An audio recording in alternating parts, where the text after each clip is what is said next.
at baka din ko maibenta yung cellphone. Yun po guys, yung OnePlus Turbo 6 saka po yung OnePlus Turbo 6V. Napakamahal po na po ng mga smartphone po na merong 8 Elite saka po ng 8 Gen 5. Pero yung processor po niya is Snapdragon 8S Gen 4 lang. Mahal yun guys para sa pinag-ibig na presyo. Dahil na malaki yung kanyang battery, libre na po yun guys para sa mga China ng mga smartphone na napakalalaki po ng mga battery. Pero guys, para po sa mga ganyang processor na syempre dapat malakas yan, na dapat upgraded yan. Guys, hindi po, last year model pa siya. So kung Snapdragon 8S Gen 4 lang sa gusto natin, bumili ka na lang ng Turbo 4 Pro. Yung guys, so napakaganda nun. Nagtitina na po siya ng kulang 15K. Compare po sa may bagong smartphone ni OnePlus. Pero malaki lang yung battery niya. Para sa inyo guys, anong smartphone po pinaka-hindi po i-win ngayon? At anong smartphone po ang pinakamagandang bilhin ngayon?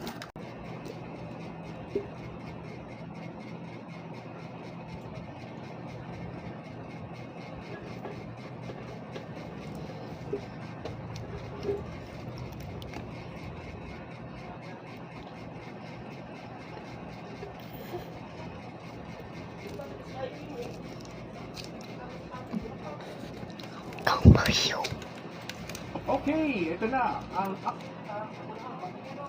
other half ng Redmi Turbo 5 series. And this is the non-pro variant ng Redmi Turbo 5. The other one is the Turbo 5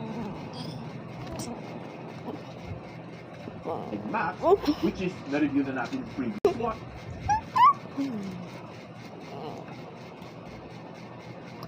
And also has a lot of punch.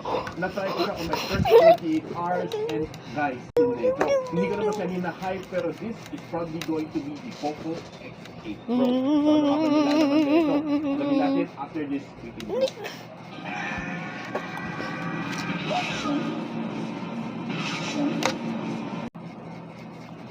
So the usual, si Redmi Turbo 5, halos pareho lang naman siya sa mga K-series ni Redmi and pareho naman siya sa itsura ng box ni Turbo 5 Max.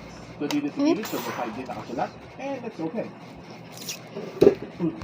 Redmi nakasulat, SIM ejector tool, and ito na, user guide, jelly case. No, uy, parang ang lambot niya. Oh, parang mas matigas pa kunti sa Turbo 5 Max. Andito yung phone, meron tayong charging cable na A to C, and ito guys, kahit non-pro variant siya, we still get a 100 watts na fast charging with the Xiaomi Type A to Type C. And basically, that's everything inside the box. So, kunin natin yung phone. Wow! This is a nice color. Reminds you of the Redmi Turbo 4 Pro na